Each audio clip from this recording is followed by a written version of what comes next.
ತಿಳಿಸೋದಕ್ಕೆ ಬಯಸ್ತೀನಿ. ಯಡಿಯೂರಪ್ಪನವರು ಮುಖ್ಯಮಂತ್ರಿ ಇದ್ದರು ಅವಾಗ. ಆ ಸಂದರ್ಭದಲ್ಲಿ ಮನೆ ಬಿದ್ದಾಗ 5 ಲಕ್ಷ ರೂಪಾಯಿ ಕೊಟ್ಟಿದ್ದಾರೆ. ಮನೆ ಬಿದ್ದಾಗ 5 ಲಕ್ಷ. ಬೆಳೆ ಹಾನಿ ಆದಾಗ 1 ಹೆಕ್ಟೇರ್ಗೆ 25,000 ಕೊಟ್ಟಿದ್ದಾರೆ. 25,000.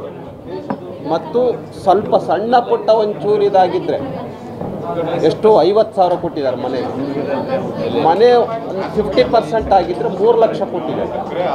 ಅಂದರೆ ಈ ಸರ್ಕಾರ ಏನು ಮಾಡ್ತಾ ಇದೆ, ಯಡಿಯೂರಪ್ಪನವರು ಆರಂಭ ಮಾಡಿದಂಥ 4,000 ರೂಪಾಯಿ ರೈತರಿಗೆ ಏನು ಕಿಸಾನ್ ಸನ್ಮಾನ್ ನಿಧಿ ಕೊಡ್ತಿದ್ರು ಅದನ್ನು ಕೂಡ ನಿಲ್ಲಿಸಿದ್ರು.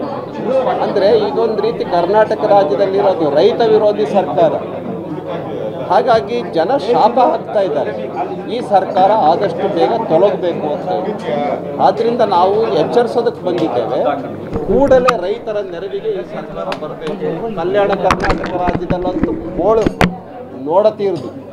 ಪ್ರತಿ ವರ್ಷ ಪ್ರವಾಹ ಈ ಭಾಗದಲ್ಲಿ ಬಂದೇ ಬರುತ್ತೆ. ಮಹಾರಾಷ್ಟ್ರದಲ್ಲಿ ಮಳೆ ಜಾಸ್ತಿ ಬಂದರೆ ಮತ್ತು ಕರ್ನಾಟಕ ರಾಜ್ಯದಲ್ಲಿ ಜಾಸ್ತಿ ಬಂದರೆ ಆದರೆ ಪರಿಹಾರನೇ ಈ ಸರ್ಕಾರ ಸರಿಯಾಗಿ ಕೊಡ್ತಾ ಇದೆ. ಆದ್ದರಿಂದ ನಾವು ಎಚ್ಚರಿಸೋದಕ್ಕೆ ಆಗ್ರಹಿಸೋದಕ್ಕೆ ಬಂದಿದ್ದೇವೆ. ಕೂಡಲೇ ಪರಿಹಾರ ವಿಶೇಷ ಪ್ಯಾಕೇಜನ್ನು ಘೋಷಣೆ ಮಾಡಬೇಕು ಅಂತ ಆಗ್ರಹ ಪಡಿಸೋದಕ್ಕೆ ಬಯಸ್ತೀನಿ. ಯಡಿಯೂರಪ್ಪನವರು ಮುಖ್ಯಮಂತ್ರಿ ಇದ್ದರು ಅವಾಗ. ಆ ಸಂದರ್ಭದಲ್ಲಿ ಮನೆ ಬಿದ್ದಾಗ 5 ಲಕ್ಷ ರೂಪಾಯಿ ಕೊಟ್ಟಿದ್ದಾರೆ. ಮನೆ ಬಿದ್ದಾಗ 5 ಲಕ್ಷ. ಬೆಳೆ ಹಾನಿ ಆದಾಗ 1 ಹೆಕ್ಟೇರ್ಗೆ 25,000 ಕೊಟ್ಟಿದ್ದಾರೆ. 25,000. ಮತ್ತು ಸ್ವಲ್ಪ ಸಣ್ಣ ಪುಟ್ಟ ಒಂಚೂರು ಇದಾಗಿದ್ದರೆ ಎಷ್ಟು 50,000 ಕೊಟ್ಟಿದ್ದಾರೆ. ಮನೆ 50% ಆಗಿದ್ದರೆ 3 ಲಕ್ಷ ಕೊಟ್ಟಿದ್ದಾರೆ.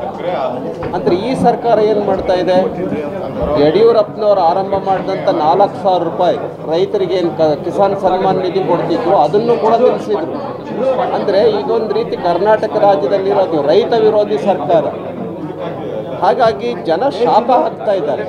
ಈ ಸರ್ಕಾರ ಆದಷ್ಟು ಬೇಗ ತೊಲಗಬೇಕು ಅಂತ ಹೇಳಿ. ಆದ್ದರಿಂದ ನಾವು ಎಚ್ಚರಿಸೋದಕ್ಕೆ ಬಂದಿದ್ದೇವೆ.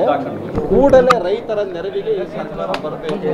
ಕಲ್ಯಾಣ ಕರ್ನಾಟಕ ರಾಜ್ಯದಲ್ಲಂತೂ ಗೋಳು ನೋಡತೀರ್ದು.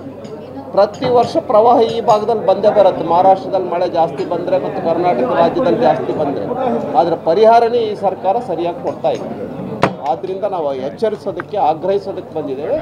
ಕೂಡಲೇ ಪರಿಹಾರ ವಿಶೇಷ ಪ್ಯಾಕೇಜನ್ನು ಘೋಷಣೆ ಮಾಡಬೇಕು ಅಂತ ಆಗ್ರಹ ಪಡಿಸ್ತೇವೆ.